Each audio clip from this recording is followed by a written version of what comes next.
ত্রয়োদশ জাতীয় সংসদ নির্বাচনে ভোটের দিন ঠিক হয়েছে 12 ফেব্রুয়ারি। সারা দেশে বইছে সেই ভোটের হাওয়া।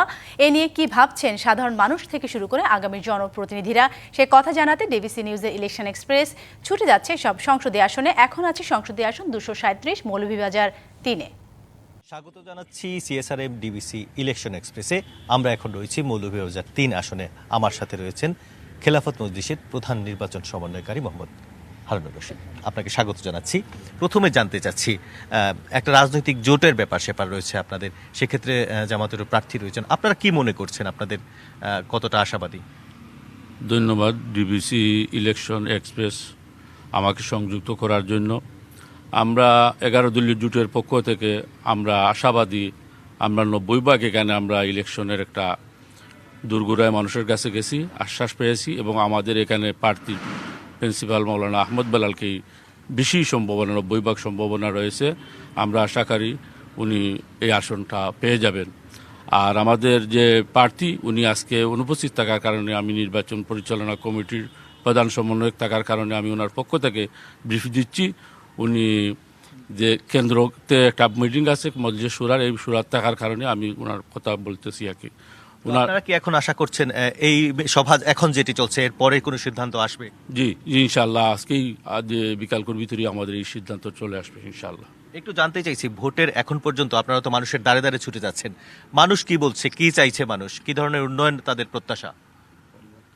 মানুষের দুর্গোড়ায় গেছি, মানুষের কিন্তু পরিবর্তন চাচ্ছে। অনেকবার মানুষ বিভিন্ন সময় বিভিন্ন সরকার দেখেছে, কিন্তু মানুষ এখন এইগুলাতে দেখতে চায় না। তারা চায় নতুন একজন তারুণ্যের সরকার চায়, যারা দেশ এবং আমূল পরিবর্তন নিয়ে আসবে।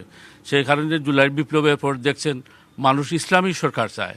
সেই ইসলামী সরকার হিসাবে মানুষের আশা আকাঙ্ক্ষা এবং দাবি হইল যে একজন তরুণ আলিম সমাজের মধ্যে থেকে আমাদের মৌলভীবাজার 3 আসনের এমপি জননেতার জন্য আহমদ বেলাল একজন তরুণ। উনি দীর্ঘদিন ধরে এই জেলাতে, এই শহর, এই 3 আসনের প্রত্যঞ্চলে উনি কর্মকাণ্ড চালিয়ে গেছেন। করোনার সময় গেছেন, বন্যার সময়ে গেছেন এবং বিভিন্ন সময়ে, এবং উনি একজন সুপ্রতিষ্ঠিত মানুষ। উনি বিভিন্ন শিক্ষা প্রতিষ্ঠানের, কয়েকটি শিক্ষা প্রতিষ্ঠানের প্রিন্সিপাল, এবং উনি বিভিন্ন শিক্ষা প্রতিষ্ঠানের সাথে একটা কমিটির সাথে জড়িত আছে, সামাজিক কাজে জড়িত আছে, বিচার কাজে জড়িত আছে। উনি সব কাজে উন্নয়নমূলক কর্মকাণ্ডে এবং সামাজিক কর্মের সার্বক্ষণিক উনি কাজ করে যাচ্ছেন। তৃণমূলে আপনাদের দল কতটুকু সংগঠিত, প্রতিটি ইউনিট কতটুকু সক্রিয় রয়েছে? এই আমাদের এই আসনের মধ্যে আমরা রাজনগর এবং মৌলভীবাজার সদর নিয়ে এই আসনটা আমরা রাজনগর এবং মৌলভীবাজারে আমরা প্রতিটা ইউনিয়নে এবং সেন্টার কমিটিগুলা করতে আমরা সক্ষম হয়েছি। সাধারণ মানুষের সাড়া কেমন পাচ্ছে? একেবারে খেটে খাওয়া মানুষের সাড়া কেমন পাচ্ছে? মানুষের আশা আকাঙ্ক্ষা এবং খেটে খাওয়া মানুষের হইল কি যে তারা সুখে শান্তিতে থাকতো এবং সন্ত্রাস, দুর্নীতি, সাদাবাজি এগুলোতেই তারা মুক্ত থাকতো এবং মানুষগুলা স্বাচ্ছন্দ্যে নিরাপদে তারা ঘুমাইতে পারতো, বসবাস করতে পারতো। সেই প্রত্যাশা মানুষের।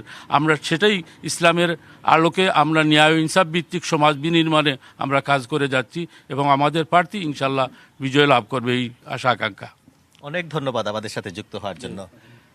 দর্শক, সিএসআরএম ডিবিসি ইলেকশন এক্সপ্রেসে রয়েছে মৌলভীবাজার 3 আসনে। পরবর্তীতে আমরা যুক্ত হব বিকেল 5টার সংবাদে মৌলভীবাজার 4 আসন নিয়ে। সে পর্যন্ত আপনারা সবাই ভালো থাকবেন, ডিবিসি নিউজের সাথেই থাকবেন।